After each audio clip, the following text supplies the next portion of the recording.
pendengar di Mazina dari kelompok 1 akan menjelaskan mengenai alkali tanah. Logam yang pertama yaitu ada kelimpahan logam alkali tanah. Logam alkali tanah ini merupakan logam yang terletak pada golongan 2A yang terdiri dari berelium, magnesium, kalsium, strontium, barium, dan radium. Kelimpahannya yaitu sebagai berikut. Yang pertama yaitu berelium merupakan unsur yang paling langka dalam air laut, ditemukan dalam jumlah yang kecil sebagai mineral silikat, beril, dan penensit. Yang kedua yaitu magnesium, merupakan unsur ke-8 yang melimpah di bumi, ditemukan dalam mineral dolomite, magnesite, oxomite, dan kieserite. Yang ketiga, kalsium merupakan unsur kelima yang melimpah di bumi, ditemukan dalam mineral gypsum, batu kapur atau gamping, dan anhidrat. Yang keempat yaitu ada strontium, adalah unsur ke-15 yang melimpah dalam kerak bumi, dan ditemukan dalam mineral calcite dan strontianite. Yang kelima yaitu radium, merupakan produk peluruhan arunium yang bersifat radioaktif sehingga keberadaannya cukup langka dan ditemukan di semua biji arunium. Selanjutnya yaitu pembuatan alkali tanah. Proses pembuatan senyawa logam alkali tanah yang pertama yaitu ada ekstraksi berilium atau Be. Terdapat dua metode yaitu reduksi dan elektrolisis. Yang reduksi ini untuk mendapatkan berilium bisa didapatkan dengan bereduksi BeF2. Sebelum mendapatkan BeF2 kita harus memanaskan beril hingga 700 derajat Celcius, karena beril adalah sumber utama berilium. Metode elektrolisis. Untuk mendapatkan berilium, kita dapat mengekstraksi dari lelehan BaCl2 yang telah ditambahkan NaCl. Karena BeCl2 tidak dapat menghantarkan listrik dengan baik, sehingga ditambahkan NaCl. Reaksinya terjadi adalah katoda dan anoda. Be2 tambah 2E menjadi Be. Anode yaitu 2Cl Cl2 tambah 2 elektron. Selanjutnya yaitu ekstraksi kalsium atau Ca. Ada dua metode juga yaitu reduksi dan elektrolisis. Logam kalsium juga dapat dihasilkan dengan mereduksi CaO oleh Al atau dengan mereduksi CaCl oleh Na. Dan sebagai ini adalah contoh reduksinya. Yang kedua yaitu metode elektrolisis. Batu kapur CaCO3 adalah sumber utama untuk mendapatkan kalsium. Untuk mendapatkannya, kita dapat mereaksikan CaCO3 dengan HCl agar terbentuk senyawa CaCl2. Reaksi yang terjadi adalah CaCO3 tambah 2 HCl, CaCl2 tambah H2O tambah CO2, dan setelahnya mendapatkan CaCl2. Kita dapat mengelektrolisiskannya agar mendapatkan kalsium. Reaksinya yang terjadi adalah seperti yang ada pada gambar.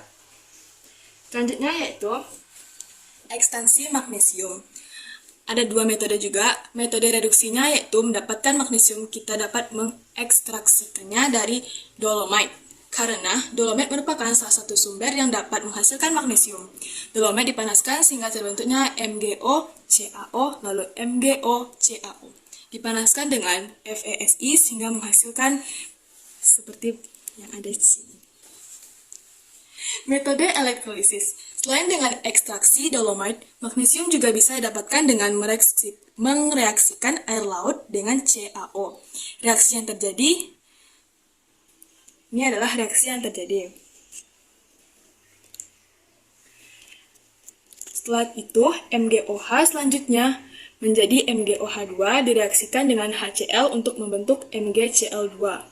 Ditambahkan dengan 2HClA, MgCl2, dan 2H2O. Setelah mendapatkan lelehannya, MgCl2, kita dapat mengelektrolisiskannya untuk mendapatkan magnesium. Ini adalah katode dan anodenya. Selanjutnya yaitu ekstraksi barium.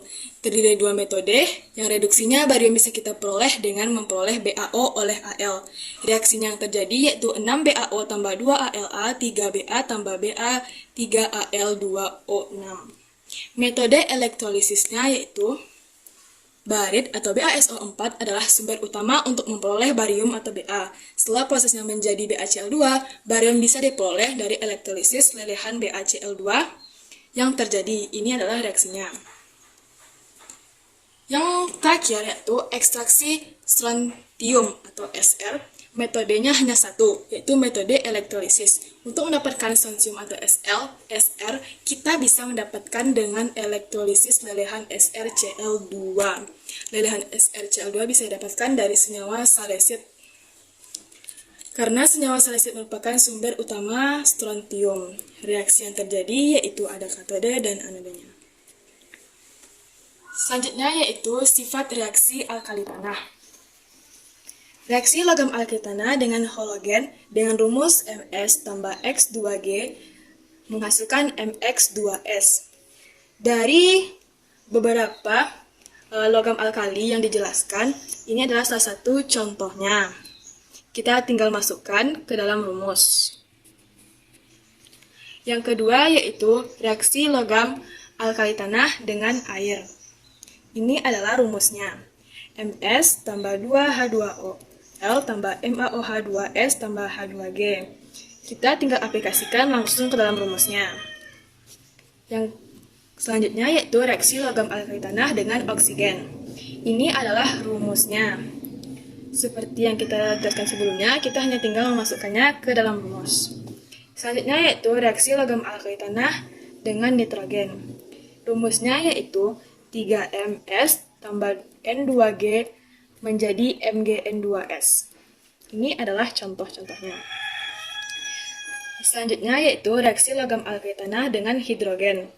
Ini adalah contoh rumusnya yaitu Ms tambah H2G menghasilkan MH2. Contoh-contohnya yang ada berwarna hitam ini. Selanjutnya yaitu sifat fisis alkali tanah. Sifat fisis alkali tanah ini, dia bersifat keras dan memiliki titik leleh yang lebih tinggi dibandingkan unsur alkali. Logam alkali tanah relatif lunak dan dapat menghantarkan panas dan listrik dengan baik kecuali berelium, memberikan warna spektrum yang khas kalsium merah atau karmin, strontium atau kuning, dan barium yaitu berwarna ungu. Selanjutnya yaitu kelarutan sulfat berkurang dari Mg ke Ba. Ini adalah urutannya. Selanjutnya yaitu kestabilan karbonat terhadap pemanasan bertambah dari Be ke Ba. Dari urutannya paling kecil ke yang paling besar. Selanjutnya yaitu kelarutan hidroksida bertambah dari Be ke Ba.